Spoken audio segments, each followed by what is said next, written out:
Olá, estudantes da terceira série. Nesse vídeo vamos falar sobre aspectos econômicos e sociais da Primeira República Brasileira. Então, o Brasil proclamou, em 1889, a República. Essa República que iniciou-se com um golpe de Estado dado por líderes militares, como o Marechal Deodoro da Fonseca, Marechal Floriano Peixoto, entre outros. Então, assim como está nessa obra de Calixto, você pode ver que a proclamação da República foi um evento quase que militar. Cadê o povo aqui? Cadê a população? O que significou para a população, então, essa mudança do serviço monárquico para o governo republicano? Isso aí, a gente tem que se perguntar como isso mudou o Brasil naquela época, o que mudava na vida do trabalhador.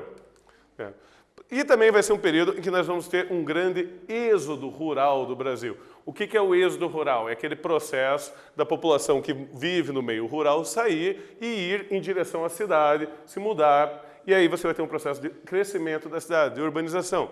Como esse gráfico aqui, ele mostra que em 1940 a população urbana do Brasil era de apenas 31% do seu total. Em 1950, subiu para 36%. Em 1960, 45%.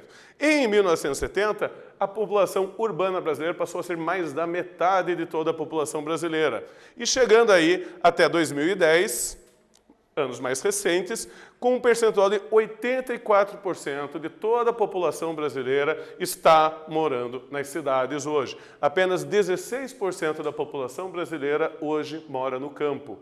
Essa é uma tendência mundial depois da Revolução Industrial. Isso ocorreu na Inglaterra, nos Estados Unidos, na Alemanha, Rússia, França, Japão. E no Brasil também aconteceu essa tendência da urbanização, que ela vai vir junto com esse projeto da industrialização. Eu trago aqui uma imagem do Vale do Anhangabaú, em São Paulo, maior cidade do Brasil, em que nela você consegue perceber como a cidade vai se expandindo, ela vai seguindo adiante. E junto com as cidades, você vai ter o crescimento da sua estrutura, novos prédios, casarões, prédios cada vez maiores, com maior quantidade de apartamentos, e você vai ter o aumento dos seus problemas também. Isso é criminalidade, desemprego, necessidade de serviços públicos, como hospital, como escolas. Isso tudo vem junto, vem de brinde no pacote. E além de nós termos esse processo de migração do campo para a cidade, nós vamos passar também nesse período da Primeira República por um grande processo de migração de europeus para o território brasileiro. Em 1850, ainda no Império, entraram no Brasil 77 mil imigrantes.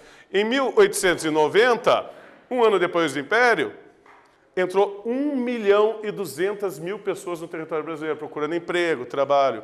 E em 1920, logo após a Primeira Guerra Mundial terminar na Europa, 846 mil imigrantes europeus chegaram aqui. É um número bastante extraordinário de entrada de pessoas no território e muitos deles vão para o trabalho rural, mas a maioria deles acaba ficando nos meios urbanos, fazendo um trabalho urbano. Então isso aí você vai ter diretamente relacionado o êxodo rural, o processo de urbanização e um processo crescente de industrialização do território brasileiro. Esse processo de industrialização vai vir com muitos desses imigrantes europeus que estariam chegando e trazendo algumas tecnologias lá. Mas um dos grandes motivos em que isso ocorre vai ser também porque o Brasil vai ter que lidar com uma situação de substituir as importações. Pois na Europa, no período de 1914 a 1918, explode a Primeira Guerra Mundial. E toda a indústria europeia vira uma indústria militarizada, uma indústria que visava produzir bens militares, ela se transforma. E isso afeta o Brasil, que não consegue mais importar com a facilidade, devido à facilidade, esses produtos para o território nacional. Então, inicia-se uma política de substituição de importação. Então, nesse vídeo nós falamos sobre a Primeira República Brasileira. Espero que vocês tenham gostado. Até breve.